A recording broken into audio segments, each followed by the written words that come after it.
Assalamualaikum warahmatullahi wabarakatuh.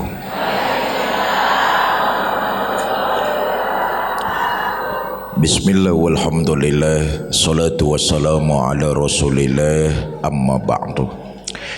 Yang mulia para ulama, para ajangan, para asatiz dan asatizah, wabil khusus guru kita ajangan Muhammad Zuhri, para tokoh masyarakat serta DKM Masjid Al-Karomah, pengurus majelis taklim beserta anggota, ibu bapak saudara-saudara kaum muslimin yang saya cintai. Manusia adalah makhluk sosial yang harus bermasyarakat. Itu sebabnya siapa dan betapapun kita nggak bisa hidup sorangan.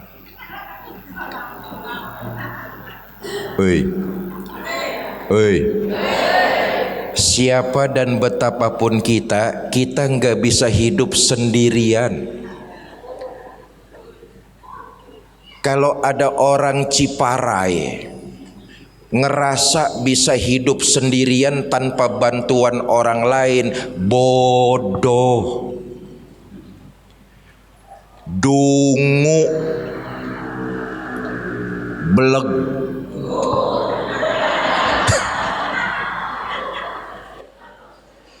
Siapa dan betapapun kita perlu orang lain, kita memerlukan bantuan orang lain. Nggak bisa kita hidup sendirian.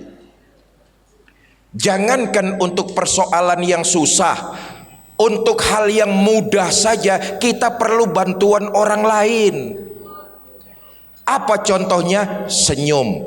Senyum itu mudah loh. Tapi untuk senyum yang mudah saja kita perlu bantuan orang lain. Hati-hati orang Ciparai kalau sudah bisa senyum sendirian, hati-hati ini. Karena itu Quran memberikan kita tuntunan, hiduplah kalian bermasyarakat, hiduplah kalian lita'arofu, bergaul. Islam tuh agama yang luar biasa, nyuruh kita bergaul. Bu, kita dituntun oleh Islam, hidup ini harus bergaul, jangan diem aja di rumah.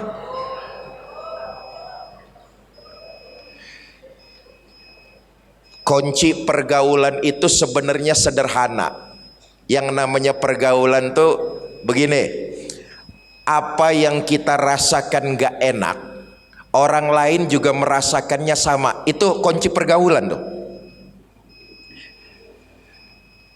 Kalau dicubit itu sakit, jangan suka nyubit orang. Kalau dikatain gak enak, jangan suka ngatain orang. Kalau dihina gak mau, jangan suka menghina. Yang kita rasakan gak enak, orang lain juga sama. Itu kunci pergaulan tuh. Dalam bermasyarakat, dalam bergaul, kita harus mau untuk belajar mengerti perasaan orang lain. Itu bergaul tuh. Kalau bergaul orang saja suruh ngertiin perasaan kita, bergaul kayak begini ujung-ujungnya baper. Seneng bercanda, dibecandain marah. Seneng ngebanyol, dibanyolin ngambek. Ada orang Ciparai begitu ada? Mana dia orangnya mana? Sekali lagi saya katakan, yang menurut kita nggak enak, orang lain ngerasainnya sama. Kalau kita nggak mau dicubit, kalau kita nggak mau dihina, kalau kita mau dihormatin, maka kita harus menghormatin orang. Jelas ini? Jelas? Bapak Ibu saudara-saudara, kita tahu karakter manusia lebih banyak terbentuk dari pergaulannya. Sebagian besar karakter kita terbentuk dari pergaulan. Itu artinya pergaulan pasti membawa dampak baik dan dampak buruk. Dampak baiknya kita ambil, dampak buruknya kita tinggalkan. Apa saja pergaulan yang membawa dampak buruk harus kita tinggalkan? Ini saja nih yang pengen saya obrolin. Mudah-mudahan obrolan kita sore ini selesai dalam waktu 5 menit nih. Pidato di Ciparai sampai jam berapa ini? Sampai jam berapa? Jam 5. Enggak bayar nawar jam 5.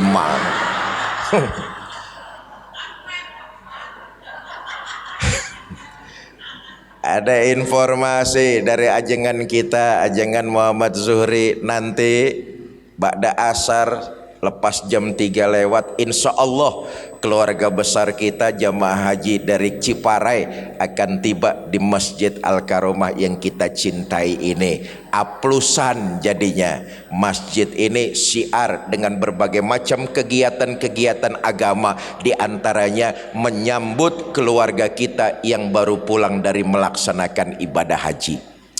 Bapak Ibu saudara-saudara, pertama, pergaulan yang membawa dampak buruk harus kita tinggalkan.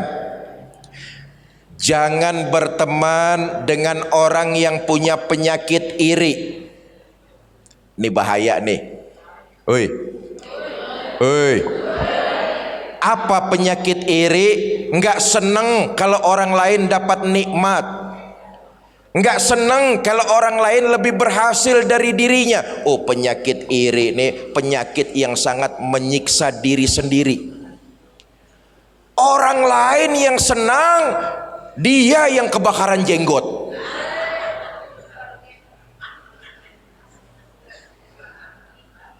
Tetangganya beli motor, demam.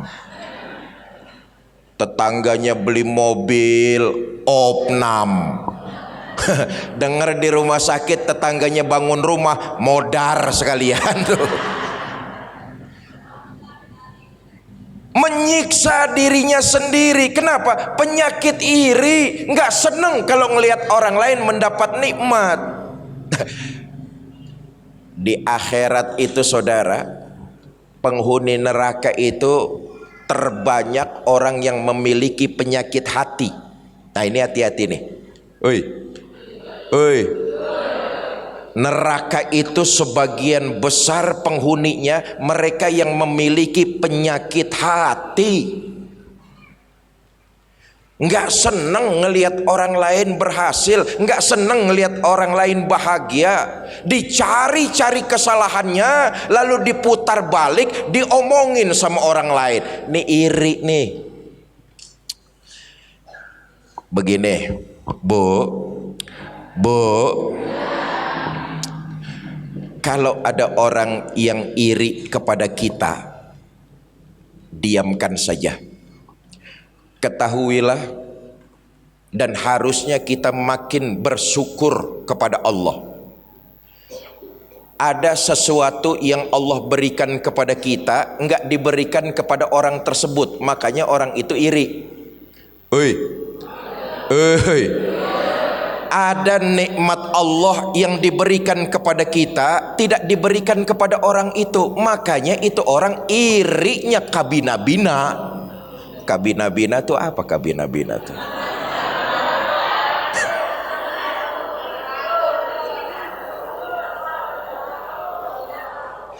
ini penyakit hati, nauzubillah summa nauzubillah, dan jadi bahan bakar terbanyak di neraka. Penghuninya memiliki penyakit hati iri.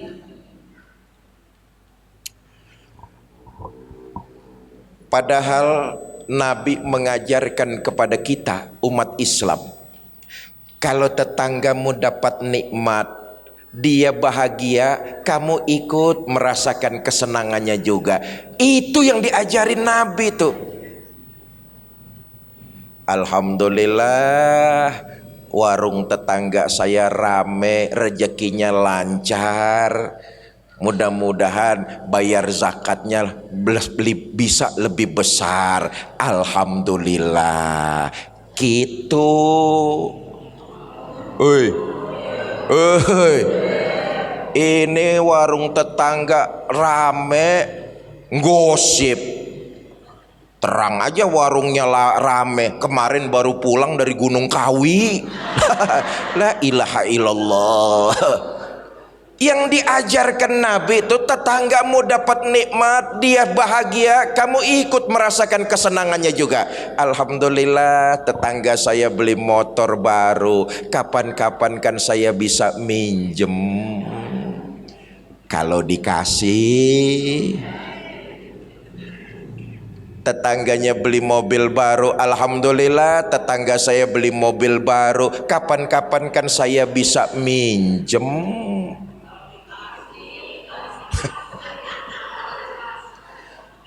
Tetangganya punya pamajikan baru. Nggak boleh, yang ini nggak boleh. Sebaliknya kata Nabi, kalau tetanggamu terkena bencana, mendapati musibah, dia susah, kamu ikut merasakan kesulitannya juga. Kalau ini yang kita praktekkan, jauh penyakit iri dalam hati kita. Karena itu milih-milih dalam berteman. Kenal boleh, sama siapa saja kita kenal, tapi pilih-pilih dalam berteman, karena membentuk karakter kita. Berteman dengan orang yang punya penyakit iri, lambat laun kita akan terkena virus irinya juga. Nauzubillah min. Kenal boleh, tapi berkawan akrab nanti dulu. Satu, jelas? Jelas? Yang kedua, hindari dalam pergaulan berteman dengan orang yang senangnya bohong, kazib, dusta. Apa sih bohong itu? Tidak sesuai ucapan dengan perbuatan, itu bohong tuh. Maka lihat sejarah Nabi itu dari remaja sampai pemuda, beliau bergelar Al-Amin, orang yang jujur, dapat dipercaya. Kenapa? Ucapan dengan perbuatannya sama. Maka pantas Nabi kita jadikan pemimpin. Ucapan jeung perbuatan sarua eta pemimpin. Maaf, pemimpin-pemimpin sekarang ucapan sama perbuatan kan beda. Cicing lah. Ucapannya mah kalah manisnya madu. Belum jadi pejabat akan mensejahterakan rakyat banyak. Sudah terpilih jadi pejabat, ini malah menambah kesengsaraan rakyat. Bu, saya boga pamajikan. Saya merasakan betul karena laporan istri saya tiap hari, tiap pagi, betapa harga-harga kebutuhan hidup itu merangkak naik. Betul apa tidak itu? Ibu lah, ibu dikasih uang sama suami 10.000, suruh belanja, dapat apa?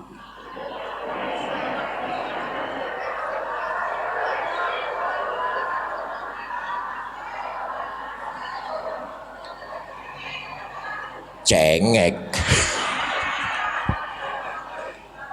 Tapi perlu diketahui, tugas kami para suami pergi keluar rumah, cari rezeki yang baik, hasilnya halal. Berapapun pemberian dari Allah, itu rezeki buat keluarga. Kami bawa pulang, kami serahkan kepada istri kami. Berapapun hasilnya, itu enggak jadi soal. Yang penting caranya baik, rezekinya halal. Itulah tugas kami para suami. Dapat berapa saja kami bawa pulang, kami serahkan kepada istri untuk belanja sehari-hari. Tapi hampura, ternyata kaum istri, para ibu pusing 7 keliling ngatur uang belanja rumahnya. 10.000 beli apa? Wong sekarang ini harga naik semua. Betul apa tidak? Beras naik, minyak goreng naik, telur naik, daging naik, susu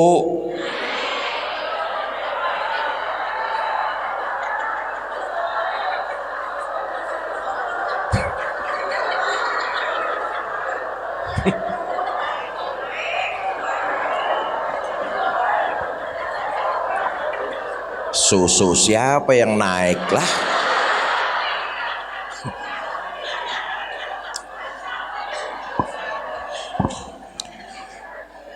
Bapak ibu saudara-saudara kaum muslimin, Nabi itu kita baca sejarahnya, beliau dari remaja sampai pemuda jujur, dapat dipercaya.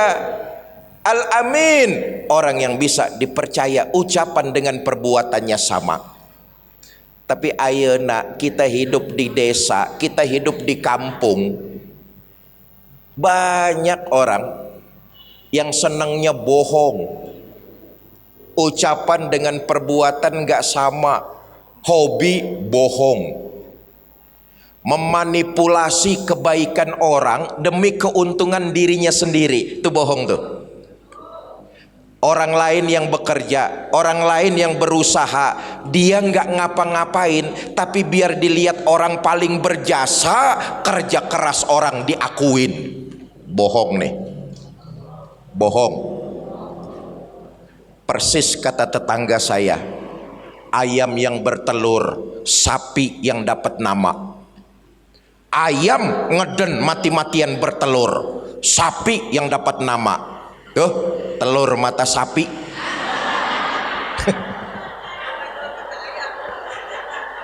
Nggak ada telur mata ayam. Boga telur ma ayam, yang kesebut tak bohong. Memanipulasi kebaikan biar dilihat orang paling berjasa, padahal nggak ngapa-ngapain. Karya orang, kerja keras orang, keringat orang diakuin. Bohong. Kita hidup di kampung, ada aja pasti orang yang senangnya bohong kayak begitu, nyari keuntungan sendiri. Betul apa tidak? Kenal boleh, tapi berkawan akrab nanti dulu. Insinyur Muhammad Hatta, pendiri Negara Kesatuan Republik Indonesia, beliau pernah berpesan kepada kita seluruh rakyat Indonesia. Apa kata beliau? Kalau tidak pintar masih bisa diperbaiki dengan banyak belajar, nanti lama-lama akan jadi pintar. Kalau tidak pengalaman masih bisa diperbaiki dengan banyak latihan. Berikan kesempatan, nanti juga akan terbiasa dan jadi pengalaman. Tapi kalau sudah tidak jujur, susah diperbaharui. Kenapa? Sekali ada kebohongan, maka akan ikut kebohongan-kebohongan berikut di belakangnya. Pilih-pilih.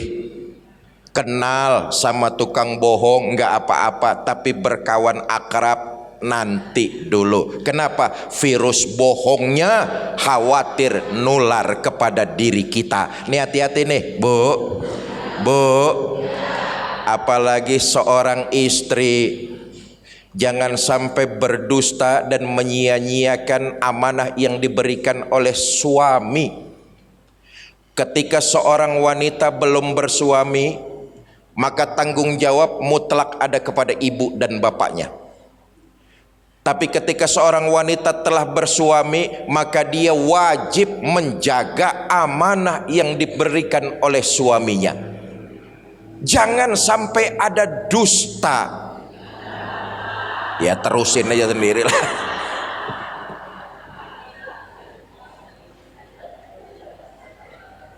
Oh, di kecamatan sebelah,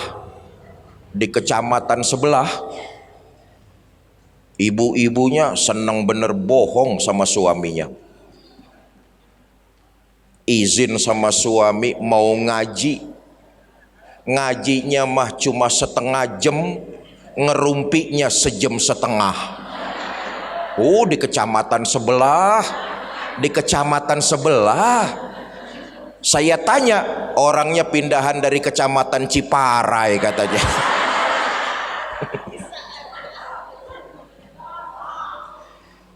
Dua, hindari bergaul dengan orang yang senangnya bohong. Nggak ada manfaatnya berteman sama orang yang suka bohong. Bu. Yang ketiga, hindari dalam pergaulan berteman sama orang yang senangnya ngomong melulu. Apaan aja dikomentarin tapi nggak bisa memberikan solusi. Kayaknya sok tahu tapi nggak punya jalan keluar. Apaan aja diomongin, apaan aja dikomentarin.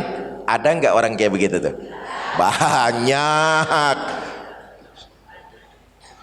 Berlagak sok tahu, ngomongin yang dia sendiri nggak tahu, logikanya diputer-puter biar orang merasa dirinya lah yang paling tahu. Ini bahaya nih.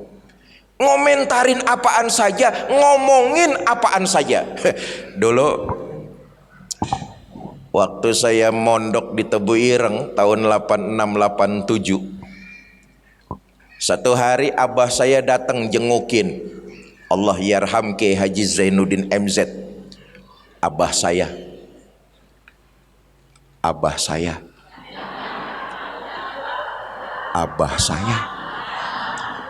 Ibu kenal sama Kiai Zainuddin MZ? Kenalan di mana? Kenal kok. Sok nyaho.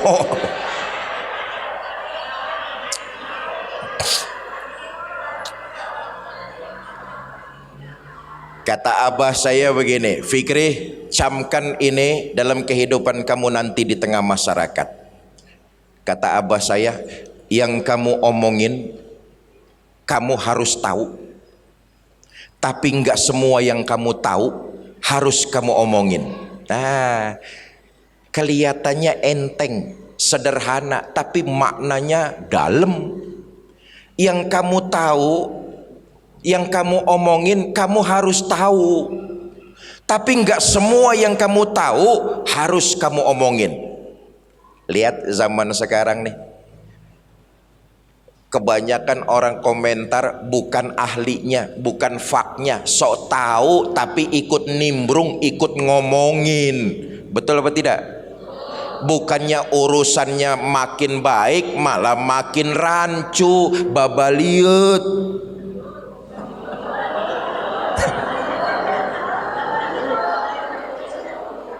Makin riweh. Kenapa? Komentar, omongan yang macam-macam, yang dia sendiri nggak tahu asal usulnya, tapi karena biar dilihat paling tahu, ngomentarin yang enggak. Nah, saya pengen ngajak begini.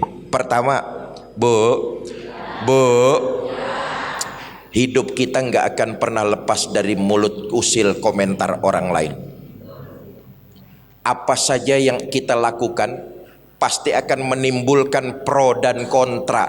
Ada orang yang senang dan ada orang yang tidak senang.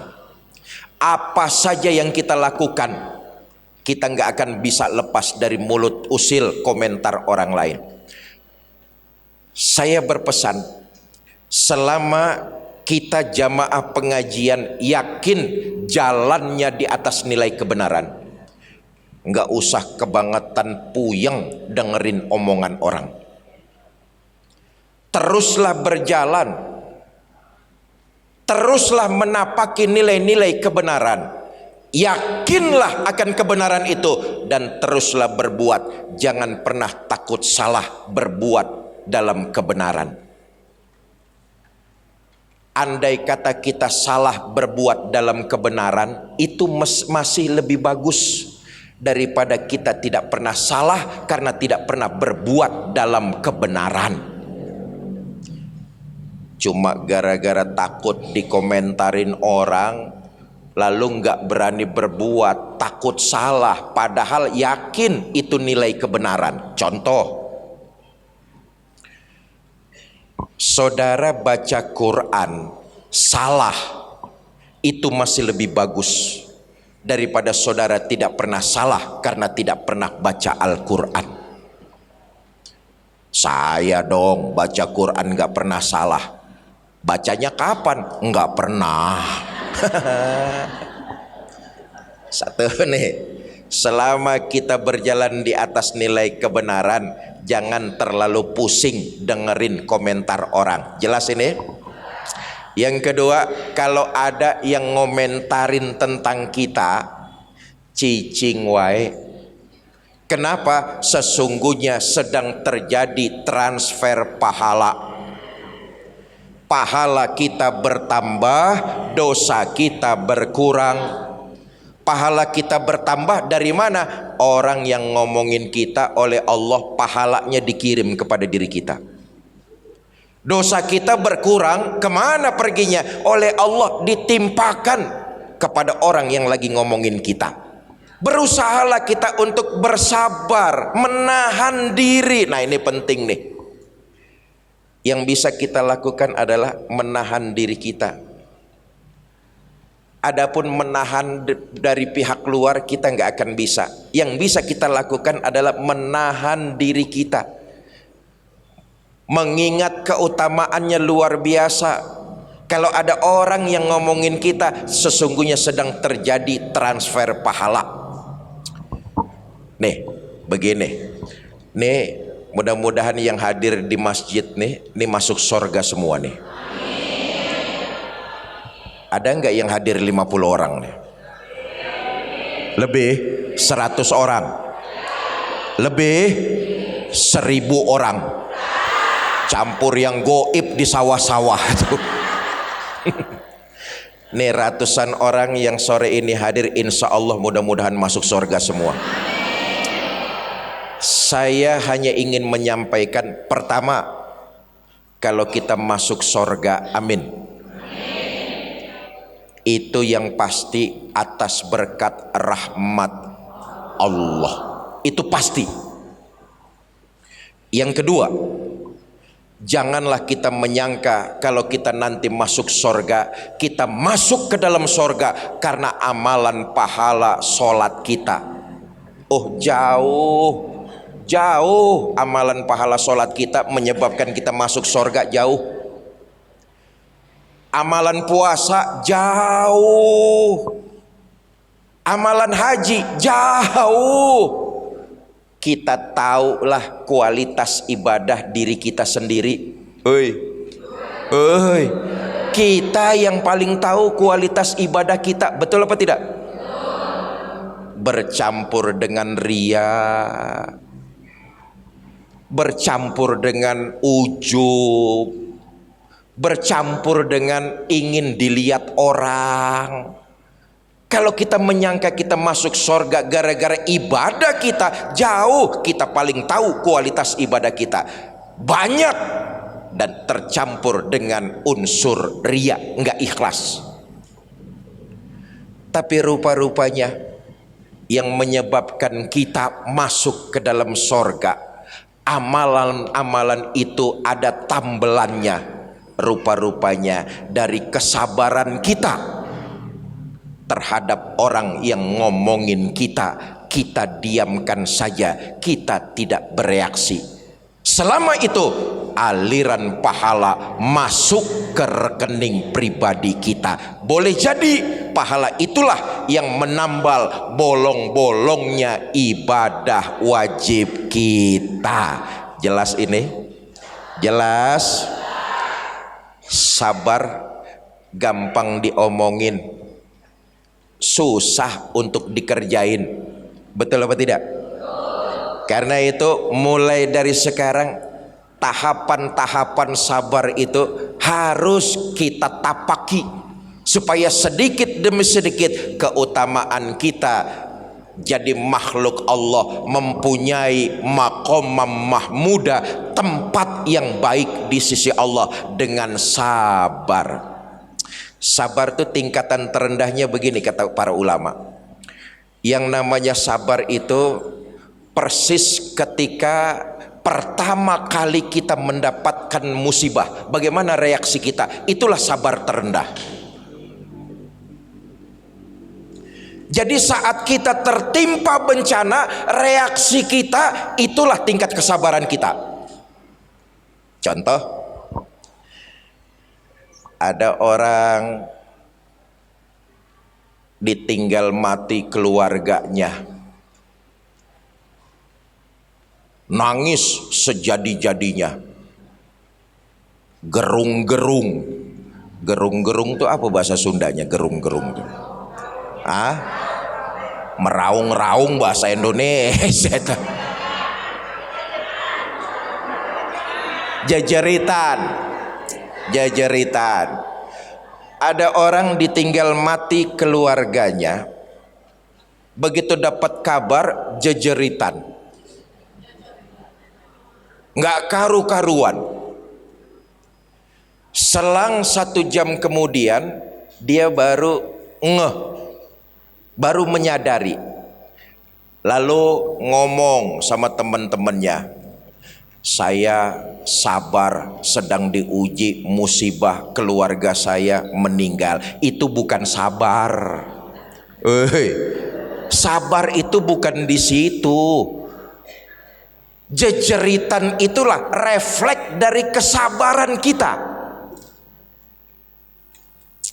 Jadi kata ulama, ketika kita pertama kali mendapati musibah yang menimpa diri kita, reaksi kita saat itu, itulah tingkat kesabaran kita.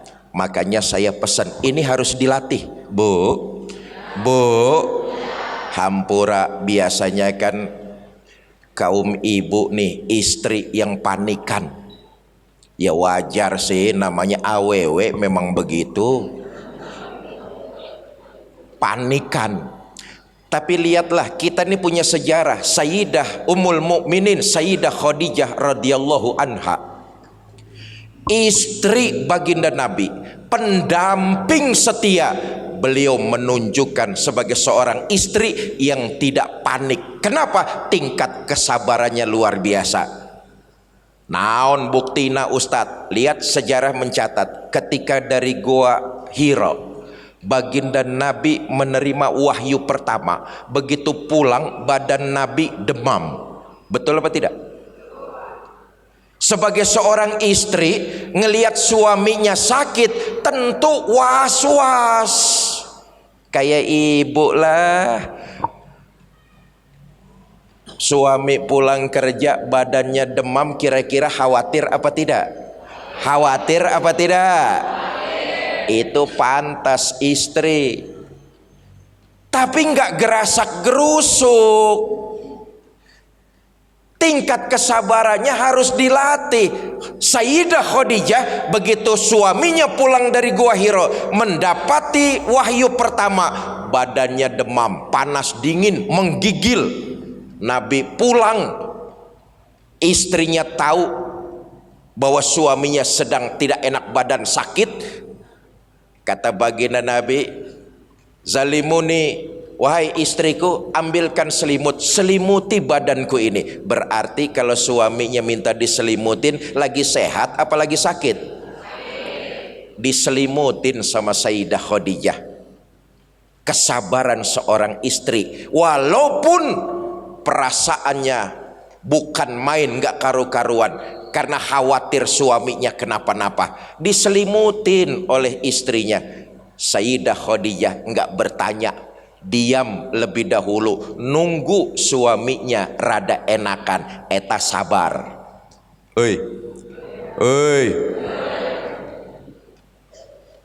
Nanti kalau sore suami pulang ke rumah mukanya ketekuk. Ketekuk tuh apa ketekuk? Berkerut, wajahnya nggak enak dilihat. Eta pasti aya masalah. Betul apa tidak? Sebagai seorang istri khawatir kepada suami wajib, tapi sabar, diatur caranya. Sayyidah Khadijah mencontohkan kepada istri-istri muslimah harus seperti itu. Diamkan saja dulu sampai suami tenang. Walaupun ibu pengen bener nanya, tapi itu dilawan dengan kesabaran. Betul apa tidak? Kalau ngelihat suami berkerut pengen bener langsung nanya. Betul? Sabar, nahan dulu, tunggu kondisi suami sudah rada enakan. Bu, Begini nih, ini dari suami, dari saya nih, kaum suami.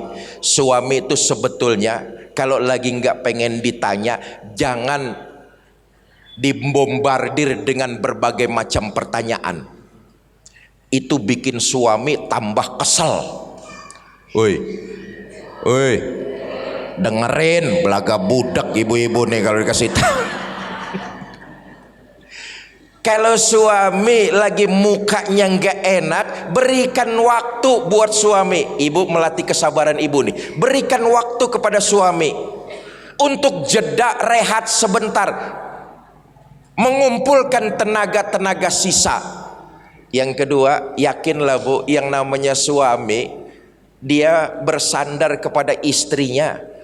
Cepat atau lambat pasti dia akan bercerita tentang keluh kesahnya kepada istrinya. Kepada siapa lagi kalau bukan kepada istrinya? Tinggal milih momen waktunya yang tepat saja. Nah ini kesabaran nih Bu, Bu. Jadi saya kembali, kesabaran itu kata para ulama, di awalnya tingkatan yang paling rendah pada saat kita mendapati bencana, mendapati musibah. Reaksi kita pertama, itulah tingkat kesabaran kita. Saya titip pesan, kalau mendapati sesuatu yang mengkhawatirkan diri kita, jangan terus tarapuguh. Tarapuguh tuh naon tarapuguh? Hah?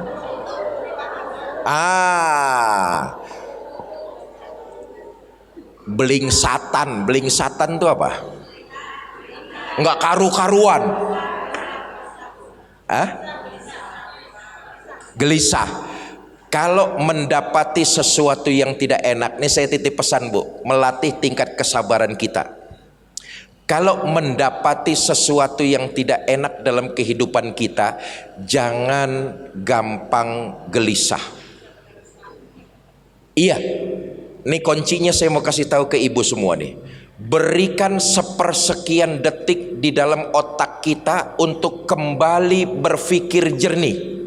Misal, biasa kaum ibu kan mainnya dapur, sumur. Tak main segitiganya. Sumur, dapur.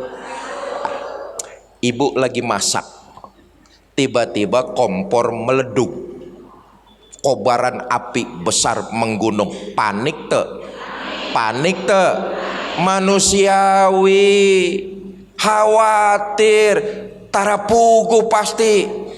Apaan saja diambil. Saya titip pesan, melatih kesabaran kita nih. Berikan waktu kepada alam sadar kita sepersekian detik untuk diam dulu, mengambil keputusan yang tepat terhadap situasi dan kondisi. Eta sabar dah. Nah saya kembali itu, kalau ada orang yang ngomentarin kita, diamkan saja. Ya Bu, ya Bu. Terjadi transfer pahala. Yang berikutnya, mulai sore ini dan seterusnya, daripada kita balas komentar orang yang nggak puguh, komentar lewat lisan maupun komentar lewat media sosial, ini hati-hati juga nih Bu, jangan buang waktu percuma dengan komentar-komentar lisan maupun tulisan. Lebih baik saya mau ngajak, mulai sore ini kita dawamkan kalimat istighfar. Basahkan lisan kita dengan istighfar. Nabi kita Muhammad sallallahu alaihi wasallam, satu-satunya manusia yang dosanya sudah mendapat jaminan ampun dari Allah. Betul apa tidak? Beliau maksum, dosa dan kesalahannya sudah mendapat jaminan ampun. Sejarahnya kita baca, Nabi itu istighfarnya sehari semalam nggak kurang 100 kali. Itu manusia yang nggak punya salah dan dosa, tapi istighfarnya sehari semalam 100 kali. Daripada kita ngurangin pahala kita, nambahin malah dosa kita. Ayo latih lisan kita ini untuk digunakan kepada hal-hal yang bermanfaat. Salah satunya mendawamkan kalimat istighfar. Astaghfirullah Rabbal baraya, astaghfirullah minal khataya,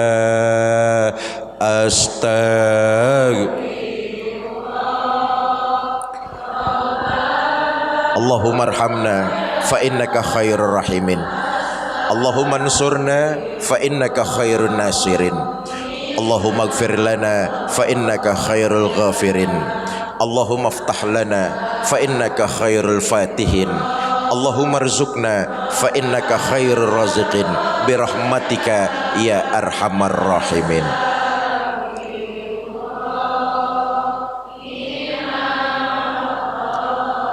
Bapak Ibu saudara-saudara, yang kedua, lebih baik kita isi waktu kita daripada ngomentarin orang dengan berbuat yang bermanfaat. Artinya tebarkan kebaikan kepada siapapun juga. Contoh kita Nabi kita Muhammad sallallahu alaihi wasallam. Nabi berbuat baik itu enggak lihat suku, enggak lihat daerah, bahkan enggak lihat agamanya apa. Kenapa? Keyakinan seorang muslim apabila ia berbuat baik, kebaikan itu dicatat sebagai sebuah ibadah dan berlipat ganda pahalanya di sisi Allah Subhanahu wa taala. Pahala itu buat dia yang melakukan kebaikan tersebut. Enaknya tuh. Daripada kita mengisi waktu dengan tidak bermanfaat, lebih baik tebarkan nilai kebaikan kepada siapapun juga. Jangan pernah pilih kasih dan pandang bulu, karena kebaikan itu akan kembali buat diri kita. Ibu berbuat baik sama orang lain, boleh jadi orang itu menerima kebaikan yang ibu lakukan, tapi hakikatnya ibu sedang berbuat baik bagi diri ibu sendiri. Ibu berbuat jahat sama orang lain, sok boleh jadi orang itu menerima kejahatan yang ibu lakukan, tapi hakikatnya ibu sedang berbuat jahat bagi diri ibu sendiri. Kenapa? Perbuatan baik dan buruk itu yang akan menemani, harus kita pertanggungjawabkan di alam kubur. Nih semuanya nih calon-calon jenazah. Betul apa tidak? Hanya amal kita saja, perbuatan baik dan buruk itulah yang akan menemani. Kalau sadarlah kita akan hal itu, maka kita gunakan waktu sebisa mungkin untuk diisi dengan hal-hal yang bermanfaat. Tebarkan kebaikan kepada siapapun juga. Saya tanya nih, Bu, mulai sore ini, pertama, ibu bapak saudara-saudara mau mendawamkan kalimat istighfar? Yang jawab 50 orang. Saudara-saudara mau mendawamkan kalimat istighfar? Mau memperbanyak amal kebaikan? Saya tes, perlu pembuktian. Sore ini saya ngajak kita semua, ibu bapak saudara-saudara, mau ikut bersedekah? Bawa uang sabraha? 5.000. Masuk kebun binatang saja tiketnya 50.000. Eta lihat monyet, ini lihat Fikri Zainuddin MZ 5.000. Mahalan monyet ketimbang lihat saya tuh. Nah, ini amalan yang dianjurkan oleh baginda Nabi nih. Kata Nabi, terangi alam kuburmu. Bu, semua kita pasti akan menempati alam kubur masing-masing. Ketahuilah, berdasarkan hadis ini, alam kubur kita itu sepi, sunyi, gelap. Makanya Nabi saking sayang dan cintanya kepada kita, Nabi berpesan, terangi alam kuburmu. Dengan apa ya Rasul? Sedekah yang waktu hidup di Ciparai kamu lakukan. Sedekah itulah yang akan jadi lentera. penerang cahaya dalam kuburanmu. Oh, sedekah itu jadi cahaya yang menyinari kuburan kita. Ustadz, saya sedekah 1 juta Ustadz, insya Allah cahaya kuburnya terang, lampu neon. Ustadz, saya sedekah 100.000 Ustadz, patromak. Ustadz, saya sedekah 10.000 Ustadz, lilin. Ustadz, saya sedekah 5.000 Ustadz, pentol korek. Lumayan remeng-remeng masih kelihatan. Lagi-lagi tadi saya katakan, kalau kita berbuat baik, kebaikan itu akan kembali buat diri kita. Allah nggak ngambil keuntungan dari sedekah kita, Allah nggak ngambil keuntungan dari ibadah kita. Sekabupaten Bandung orang nggak ada yang sholat, Allah nggak akan pensiun jadi Tuhan. Betul apa tidak?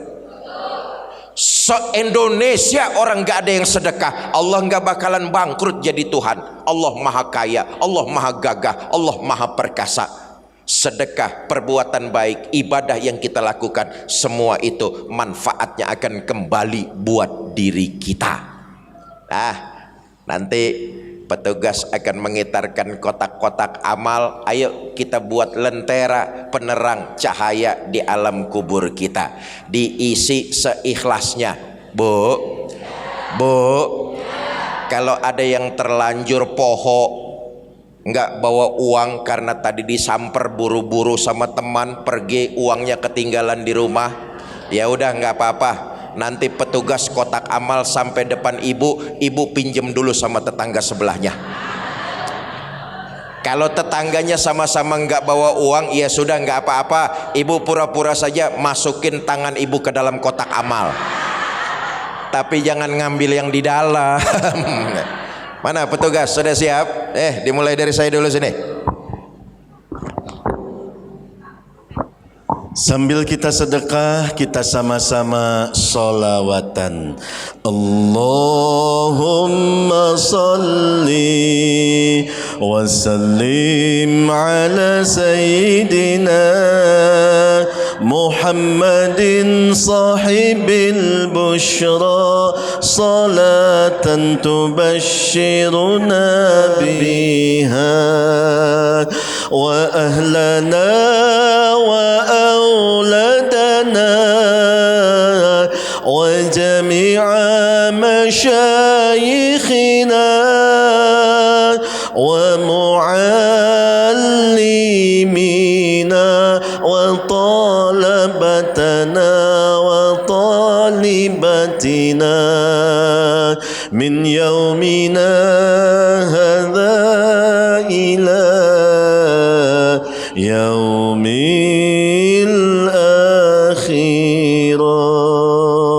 Mudah-mudahan kita semua mendapatkan syafaat dari Muhammad sallallahu alaihi wasallam. Amin ya rabbal alamin.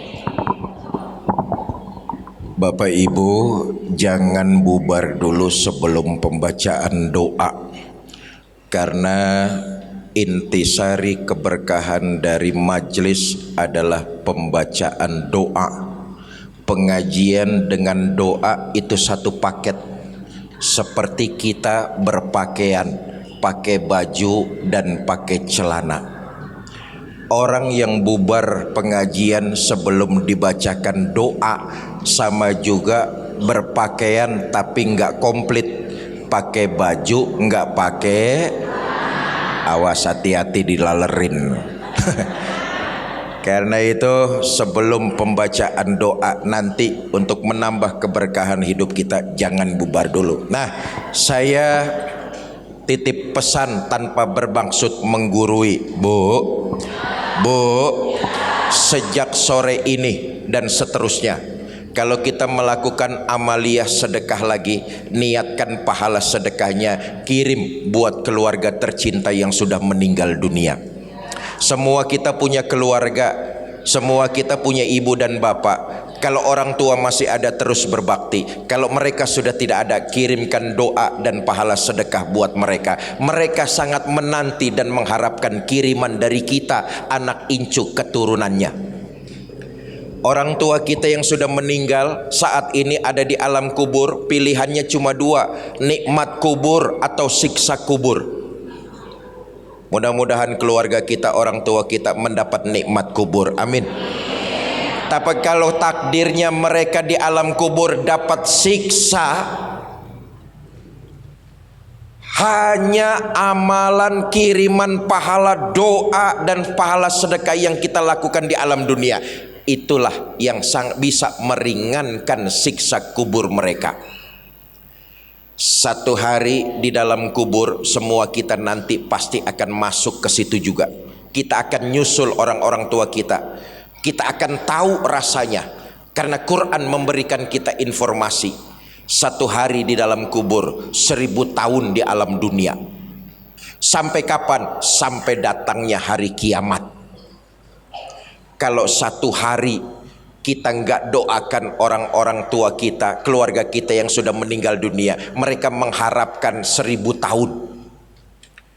Kalau 3 hari kita nggak peduli dengan orang tua kita yang sudah wafat, mereka itu menunggu dan mengharap 3000 tahun. Kalau 1 minggu kita biarkan saja ibu dan bapak kita berkalang di dalam tanah, katanya kita sayang kepada mereka, tapi nggak pernah kita doakan, apalagi ngirimin pahala sedekah. Mereka itu mengharap dan menanti 7000 tahun lamanya. Siksa kubur yang mereka dapatkan bisa diringankan dari doa dan kiriman pahala sedekah anak incu keturunannya di alam dunia. Kita ini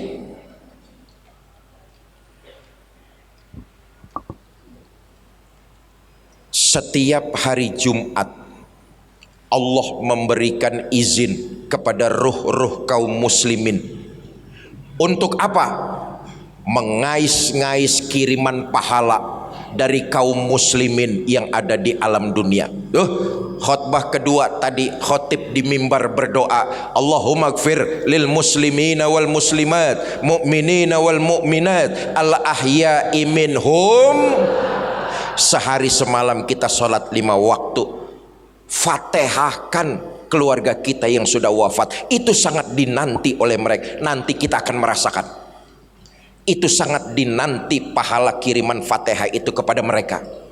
Sehari semalam kita sholat 5 waktu, 5 kali pembacaan suratul fatihah di jamak saja akan sampai, dan mereka sangat mengharapkan. Sehari semalam 5 kali fatihah sekali baca paling 30 detik, betul apa tidak?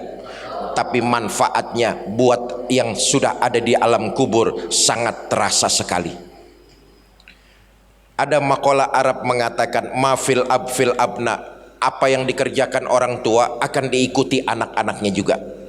Kalau kita rajin ngirimin doa, pahala sedekah buat keluarga yang sudah wafat, yakinlah satu saat nanti giliran kita masuk ke dalam kubur, anak keturunan kita akan menggandeng ikut mengirimkan kepada kita pahala pembacaan doa dan pahala sedekah mereka. Kenapa? Waktu di dunia kita rajin ngirimin leluhur-leluhur kita. Tapi kalau hidup di dunia kita masa bodoh, nggak pernah ingat perjuangan dan pengorbanan ibu bapak kita, mereka di alam kubur nggak pernah kita doakan, nanti kita akan merasakan dan menyesal bukan main. Begitu kita masuk ke alam kubur, anak incu keturunan kita nggak pernah mengirimkan doa dan pahala sedekah buat kita.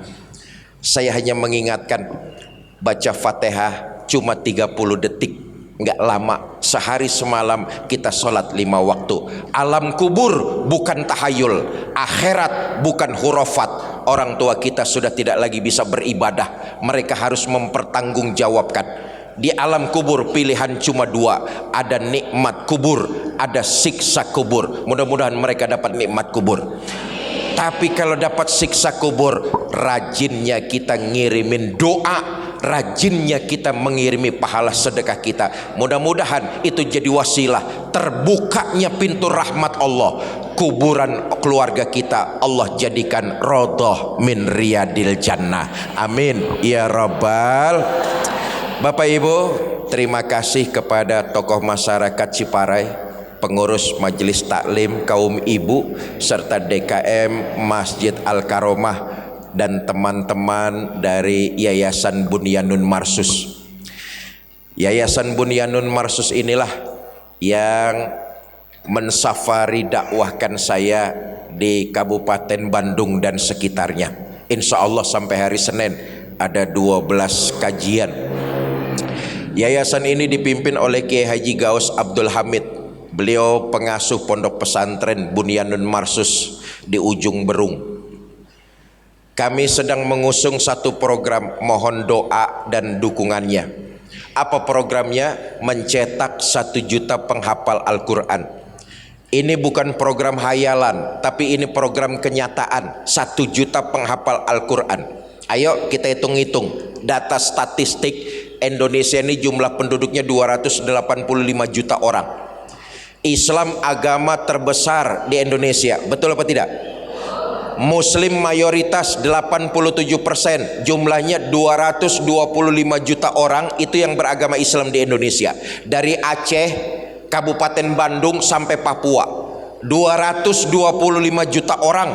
Banyak apa enggak? Banyak apa enggak? Kita ini umat Islam kalau mau bergandengan tangan, saling membantu, bahu membahu, insya Allah 1 juta penghafal Al-Quran akan segera terrealisasi di negara kita tercinta. Sekarang penghafal terbanyaknya masih Palestina. Dengan program-program seperti ini, mudah-mudahan ke depan Indonesia jadi terbanyak penghafalnya, dan salah satu penghafal itu adalah anak keturunan kita semua. Amin ya rabbal alamin. Kiai Haji Gaus Abdul Hamid akan menyampaikan sekilas tentang program tersebut sambil mengajak kita jamaah untuk ikut berpartisipasi, berkontribusi dalam penggalangan mencetak 1 juta penghafal Al-Quran. Lagi-lagi saya pesan, kalau nanti ibu-ibu ada yang mau ikut berinfak dan bersedekah, pahala sedekahnya kirim, niatkan buat keluarga yang sudah meninggal dunia. Bentuk dari birrul walidain, berbakti kita kepada kedua orang tua yang pengorbanan dan perjuangannya luar biasa menyebabkan kita seperti sekarang ini. Kepada Kiai Haji Gaus Abdul Hamid, waktu dan tempat saya persilakan.